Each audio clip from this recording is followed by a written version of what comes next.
Welcome, everybody, to the Real Estate Titans podcast. I'm your host, Frank Graham, here with my co-host, Katie Lewis. Hello, Katie. How you doing?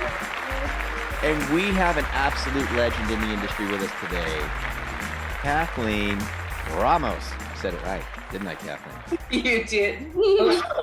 Kathleen Ramos. And today's podcast can be a little different than we normally do because we're kind of dividing up the podcast, Kathleen, just so you know. We're doing rising stars. So, in fact, we'd love to talk to one of your rising stars. If you have one of these days, do a podcast with your rising star of young people that are coming up and doing well, you know.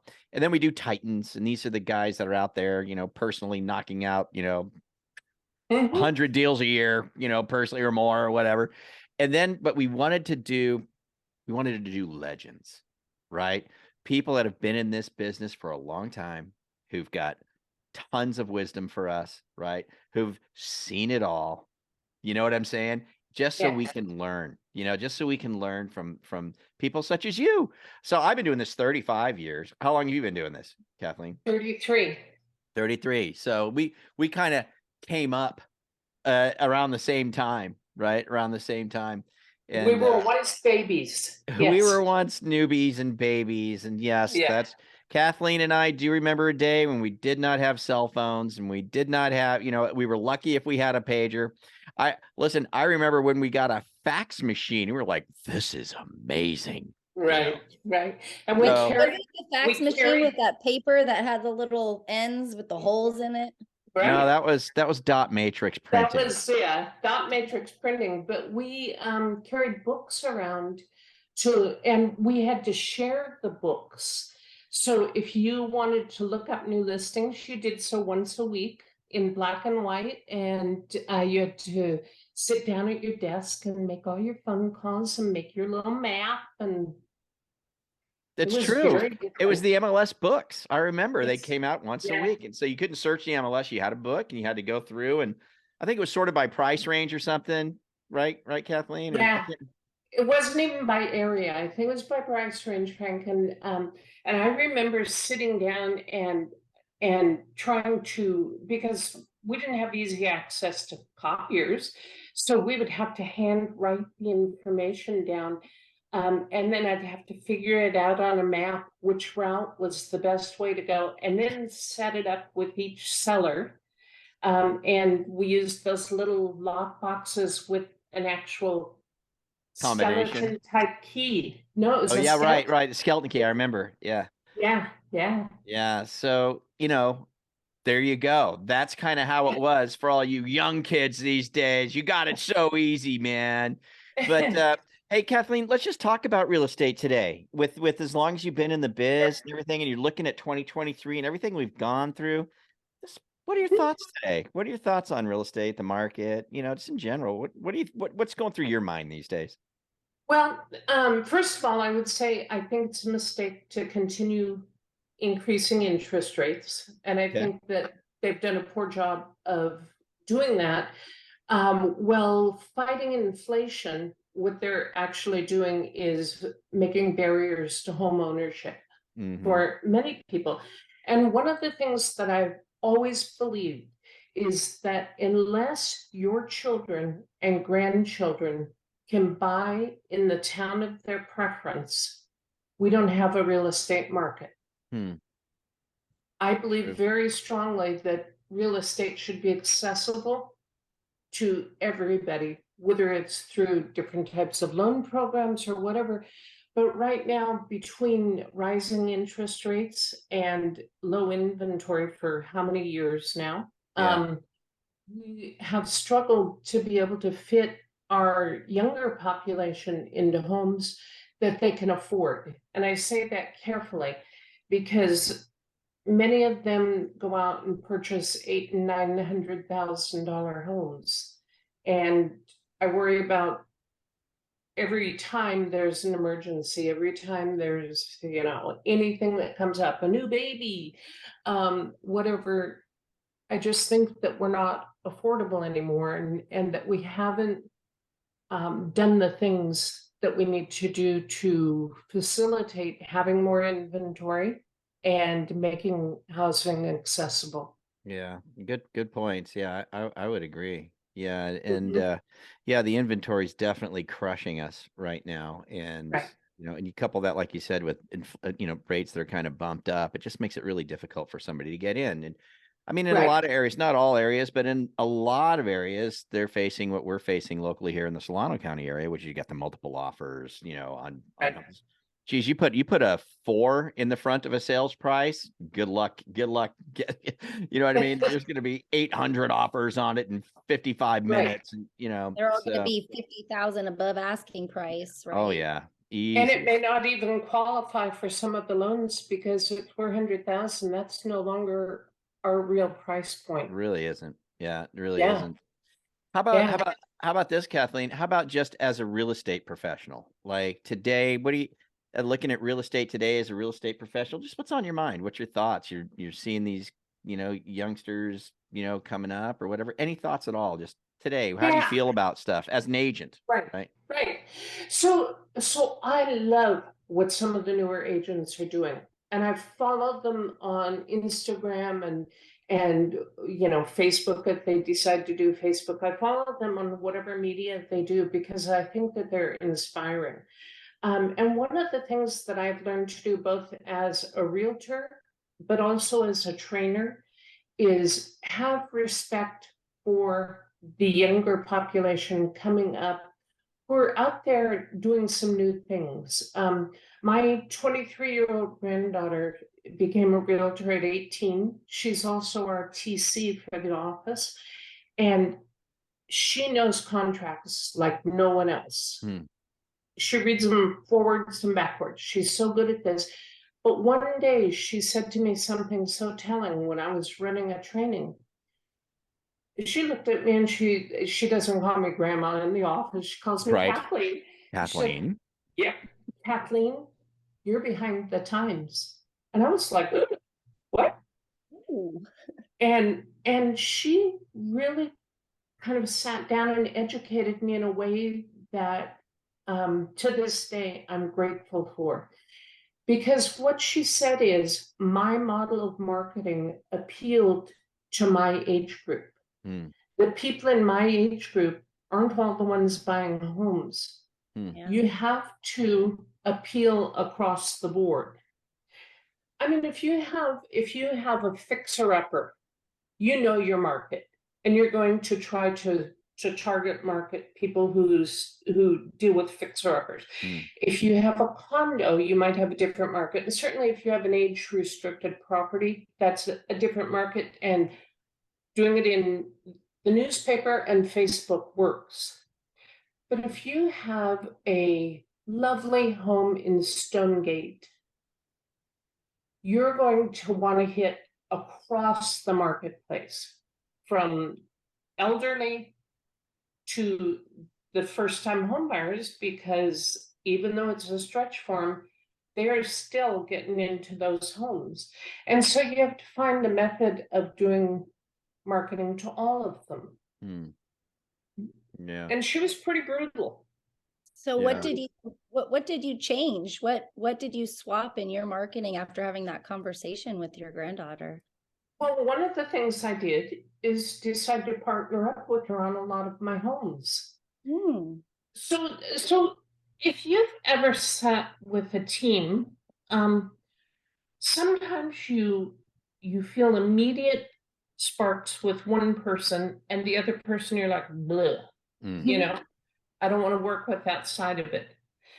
Um, I find that she appeals to, in fact, I can use a great example. We just sold a home for and sold another home to a guy in his 30s. Well, I really had the expertise that he wanted, but Ashley had the spark and the 11 o'clock at night feeling good about texting back and forth with him when I'm long asleep about some of the things that he really wanted or that he was thinking through. And so I really found that partnering up with someone else was, maybe it was just time. But I find that she adds a new dimension because she'll get on Instagram and post videos with sometimes funny stuff, sometimes just really cool stuff, or sometimes just straight across, this is the house. And she has that market where I get on Instagram and I look at everybody else, but I don't post a lot, so I let her do it. So my marketing changed over the years. I also, though, kept some of my old marketing. I love doing open houses. I still think that they're extremely effective. Do you sit them, Kathleen? Yeah, I do. Although I'm very different these days because of some safety factors. And we recently ran into a pretty big safety factor. I insist on 2 people. Yeah, I would agree with that. Yeah, but I also feel really good about taking a trainee with me and letting them see how fast you can build rapport with someone if you're genuinely interested. You know, I think there's a big world out there that we try very hard to, you know, to fit into them. I train my people on open houses, but I used to train them on the things like safety and what to do and what to bring and all these things. Now I bring in our team of realtors from the office for our new guys, and I have them give input because they do things very differently than I. And my methods may not work for everyone, but when you find 6 people sitting together or 8 people, there's something to appeal to everyone. But I always still tell them, don't fall asleep at an open house. Yeah. Let's hope not. I got a question. Oh, go ahead, Katie.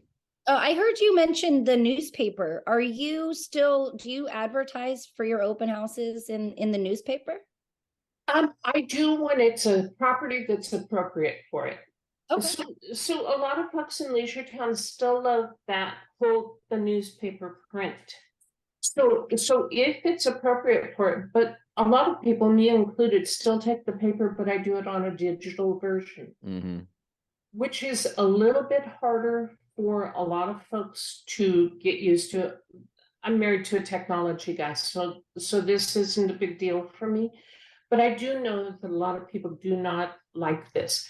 But yes, if I need to, I will do the newspaper. And when I do open houses, I do all of the more modern things, including advertising in the open house section. That's cool. Yeah. Do you this would be an interesting question, Kathleen. So, I mean, you know, in your office, let me start with this question. In your office, you have other agents, obviously, because you're training them. Roughly, what's the age demographic of those agents? So surprising. Okay, I'm by a lot the oldest. Okay. Because I'm 70. Then we've got Brian, who's in his early 50s. But we have an array of agents that I would say we actually have one guy in between us who's, I think, you know, in his late 50s, but the rest of them, you know, 40s. But we have a number of 20-year-olds. Really? Okay. Yeah. And that's where the training comes in. Do you think, Kathleen, just in just observing real estate, you know, from the 10,000-foot view with your experience, my question is, seeing what all the young kids are doing and how they're doing it, do you think that there's something lost that maybe we used to do, or something that's not being, I guess I'd say, is there something that's going on today in real estate with the younger generation in marketing and getting real estate that doesn't appeal to you? Yeah. So we often only know each other by text or email and no more face to face. I think that the respect, I apologize. I have a 3-pound dog that is not happy I'm on this. So he may make a little noise. It's quite all right. Let's make him a part of the podcast. Yeah, I've got I put my guy outside, but I guarantee he's literally sitting by the door like this, just waiting for me to open it. So, well, Yoda's 15 and he's senile, and he's like, "Who is she talking to?" Anyway, but I think that we kind of lost the respect for each other. You remember Penny Vest? Oh yeah. Never worked in the same company with her. But she and I had an agreement that if we were struggling with a listing or a buyer, we referred that person to the other person. And that agreement included building that other person up, saying, you know, not everybody appeals to everyone. I'm sorry this didn't work out for you. Penny referred me to you. I'm looking forward to working with you. She's a great realtor. Whatever your difference was, I'm hoping that I can provide a different opportunity. And she and I did this for years, and I so respected her ability to tell when something didn't click. But the newer realtors today, and I would still do that, although I probably would do it within my own office, right? Right. Refer it within my own office. But Penny and I had this long time friendship. And I would say honestly, because you don't build the kind of relationships today, doing an open house. This is a good example. I had a client yesterday who called me, and he's thinking about moving, and so I would sell his home, find him another one. So he'd hit a couple open houses this weekend, and he told everyone he was working with me, and he got a variety of responses. Okay. I didn't know she was still around. Oh. The second one, though, is I might be able to do a better job for you. Here's my card. Okay. Wow. Yeah. Or sometimes just here's my card, right? No comment. But what we used to do is say, oh, you're working with Pam Watson? Lucky you. She's a fabulous realtor. You know, and then I would get their name. I would call Pam and say, hey, Joe Smith and Sally Smith just walked through, and it looks like they're starting the home buying process if you didn't know. So we had this respect for each other, and you know, not taking other people's clients, not, you know, making that your marketing. Your marketing's got to be a little different than just trying to grab clients. Golly, that's just good stuff. And you're right. It's very different today. It really is different today. Yeah. Yeah. Good stuff. Wow. So you're training people, even young people. What are some of the values besides this is obviously like, you know, a value thing. When I say value, I don't mean like a value item, but like having certain personal values, right, that you believe in. This is obviously something that probably comes across to the younger people that you're training. What kind of stuff do you think that the stuff that we did in the past still applies as far as being a newer agent and getting going? Kathleen, like what other things are you training the younger kids on these days? You know, some of it does apply, Frank. I think that some of it was really that getting back to basics. And one of the things that I really, really, really try and enforce is something Susie Capel taught me. I worked for them for 23 years. And I thought they were superior brokers to work with. And Susie Capel, one of the first things she trained me on is contact with people. And to this day, 33 years later, at the first of every month, I take 5 names out of my contacts. And by the end of the month, I contact all 5 of them in some personal way. And it used to be by what? Telephone call from our landlines or a written note.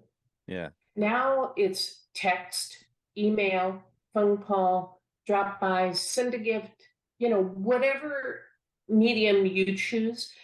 But I still find that following up in writing, no matter what I've chosen, is the best reminder to people. I get thank you cards for Christmas cards to my clients. I get people who call me to say thank you for remembering me at Christmas time. So I think that personal contact that somehow we forgot, I mean, there's a well-known agent who used to work by the theory that take a client, service them, move to the next one.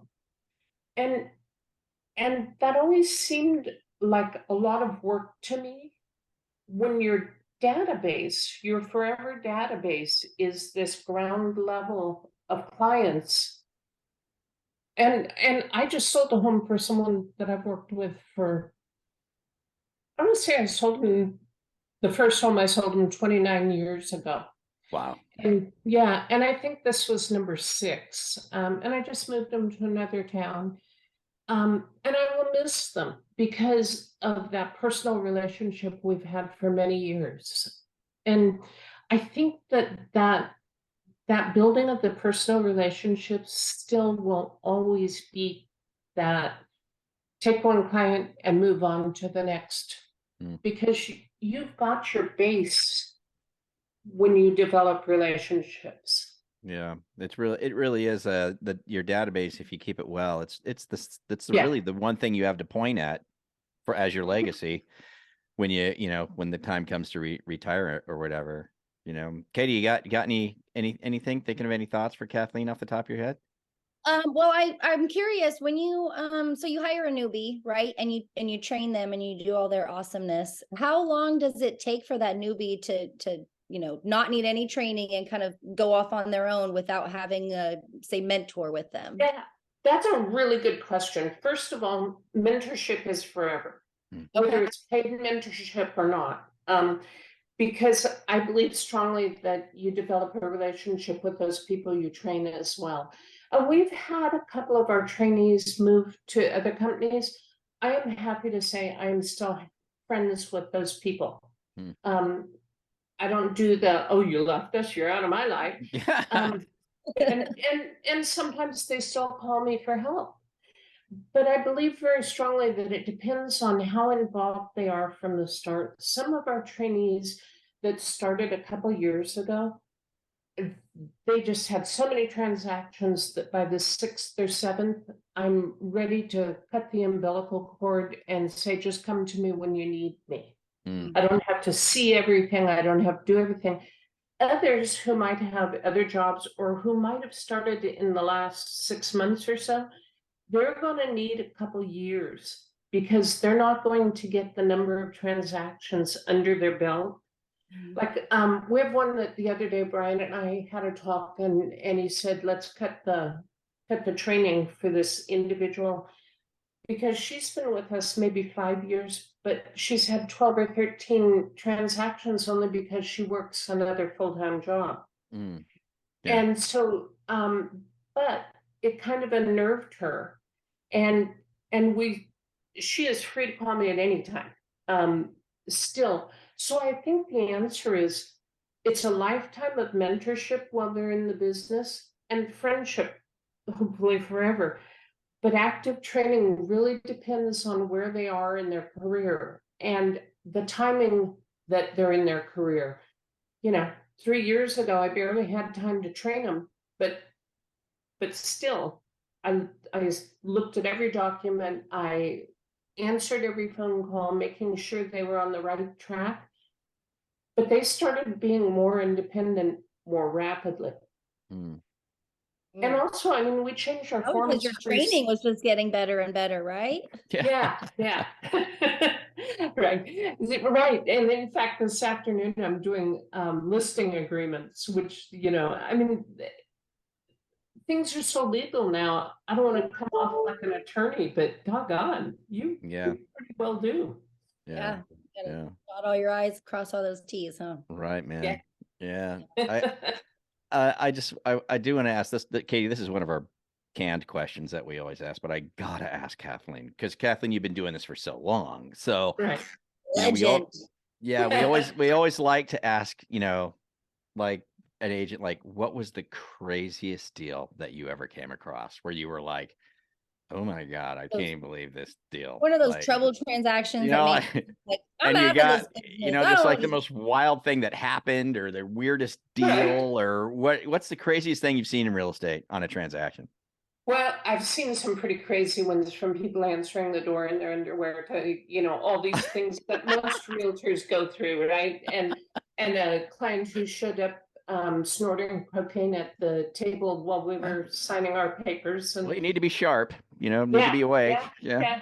Couple things. But I think the craziest one I ever did, and the one that I still look back on and just say, thank God at being third year in the business, I was smart enough to do certain things. A person who in California is very well known approached me to sell their home in Hercules for a home in Benicia. When we found a home, it was in the footprint area of Benicia, which is hazardous waste if you haven't, hazardous medical waste. Okay. And that many years ago, 30 years ago, this was the hot topic, okay? It ended up that party in Benicia was represented by a Vallejo realtor, and we decided to swap houses. Now, I have done 3 or 4 house swaps in my career, and they are not typical, and they're very, very complicated, where you switch, you figure out equity, you do all these things, right? Well, we switched those houses, and when my people moved into the property, which happened to be on Rose Drive in Benicia, the hot spot for I had them sign like 40 pages of disclosures. Then, and that was in addition to the regular disclosures, and then I wrote them an addendum stating that I believe that they should see an attorney prior to completing the transaction. And they signed it. Finished transaction. A year later, I get a phone call from an attorney saying, we'd like to have you come in. We want to depose you. You're going to be sued. I'm like, sued? For what? And they said, the transaction. I said, oh, okay. I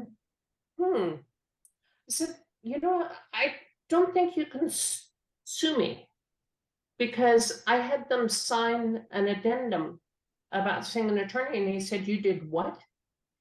He said, can you send it to me? Just like that, I was out of it. Wow. The other realtor got sued for a horrendous amount. And I actually never really knew the grounds because I wasn't a part of it. And that was kind of a shotgun lawsuit. That was where you aim the shotgun, and wherever the pellets hit, you sue. But luckily, I was not one, and knock on wood, to this day, I have never been sued. And I know that that's a rarity in our industry. It really is. Yeah. Everybody usually Yeah. gets taken in for a little something here or there, at least once in their Yeah. career. But Yeah. I never heard of house swapping. That's Oh, pretty yeah. interesting. Either. Yeah. Yeah, I've done 3 of them over my life. I could give you a good class on that. I bet you could. Yeah, recently I did a reverse exchange for myself, and I had done exchanges my whole life. I've worked with many developers and do 1031s all the time, but I'd never done a reverse exchange, and I tried it out on myself. And that was probably the most nerve-wracking transaction, because I bought a second home in Fort Bragg, and I needed to be non-contingent. But I needed to sell a rental property in order to transfer that tax base. Yeah. Sounds complicated already. Well, I've had a few of those that are crazy, wild. The other 2 house swaps, by the way, were a piece of cake. No problem. Yeah.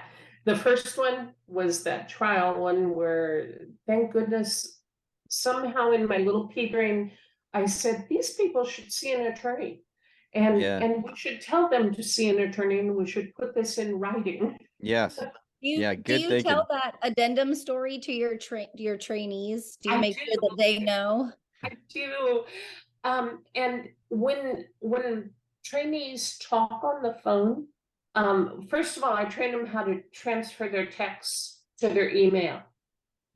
So that when they have advised someone of something in their text, I want them to transcribe that to email so that it becomes a part of our permanent storage. Okay. And that really saved one of our realtors who texted to a client saying, I really feel like you should not only have these inspections, but ask for repairs. And the client texted back, I want to waive the inspections. I don't want any repairs. $13,000 later, they were knocking on this realtor's door. And this realtor had all of the documentation from text saying, and I'm sure the lady had deleted all of her texts. So she's like, oh, I got them. There's simple precautions, but I do teach the agents to follow up phone calls and text messages, everything with an email, just like Gov Hutchinson says, send an email to confirm your conversation and ask for a response. Good And stuff. so far it's worked. Yeah. So good. There's another podcast I got to have you on. I got to talk about the house swap. I got to explore that on another podcast, just so you know, that's coming. I'm going to invite you on that one pretty fast. But what do you think, Katie? Just end with advice or? Yeah, advice and, a way to get a hold of you if somebody's out there and looking to connect. Well, I'm easy to Google. And my phone number is easy, and my email is easy. My phone number is 707-330-0700. My email is Kathleen@KathleenRamos.com. Easy stuff. Easy. But the advice that I would probably give anyone is that in this business, how much money you make doesn't matter. How much money you don't make probably matters to you, but not to the rest of us. But your reputation matters to everyone. You gotta keep your reputation good. And no matter what you do, whether it's that $4 million client or the client buying their first mobile home, you treat them the same, you treat them with dignity and respect, and you take care of them with equal time, and you make sure that your reputation from each and every transaction or each and every interaction is as good or better than when you started. I love it. Good love stuff. Wonderful Old stuff. stuff, right? Love Old it. stuff. It's great stuff. Kathleen Ramos, everyone, with Stumba Should we do a round Realty. of applause? Big round of applause. Thank you so much. Big Thank round you. of Well, applause. thanks It's for been great. this. Thanks So- for highlighting realtors. You got it. Hey, and do me a favor. Don't go. Don't go. We're going to sign off, but don't go. Okay, so stick with us here for a second. So for everybody else out there, thanks for joining us on the Real Estate Titans podcast on this Legends series. We really appreciate it from myself and Katie Lewis. We would like to say have a great day and goodbye. If you want to be on the podcast, contact Bill Crossan at 707-220-1444. With that, we'll get out of here. We'll see you next time on the Real Estate Titans podcast. Okay, so Kathleen, we always do this at the end of the podcast just for fun. Katie's going to tell you a joke. Okay, ready? I'm ready. All right. What did the duck say when it bought chapstick? Put it on my bill. Oh, I knew it had to do with Bill. I knew. I was going to say, put it on my bill. Then I thought, no, that's not going to be it. Then I thought, just bill it to me. Just bill it, yeah. Put it on my bill. Oh, that's good. So, Kathleen, the joke. How would you rate that joke from 1 to 5? Okay. He bases my bonuses on this. Her bonus is based on your answer. So, what do you think? Okay, I would say as a dad joke, Yeah. 5. This is your round of applause for Katie. Your first 5 you've ever gotten. First 5 you've ever gotten. Good stuff. Now let me qualify. I said as a dad joke. Yeah. As a joke, 3. Sorry. Yeah. I'm going to give it a 4. Right in between, so you're back to a 4, Katie. Dad jokes are the only jokes I love, so. Yeah. All right. Well, hey, Kathleen, we'll get out of here. Thanks so much for My being pleasure. on Thanks the so much podcast. for thinking of us, and really thank you for highlighting realtors. Oh, you We're got it. still pretty cool old folk. I think so, too. All right, Kathleen. You got a lot of knowledge, Kat. Yeah. Learned a lot from you. Appreciate it. Thank you. See you later.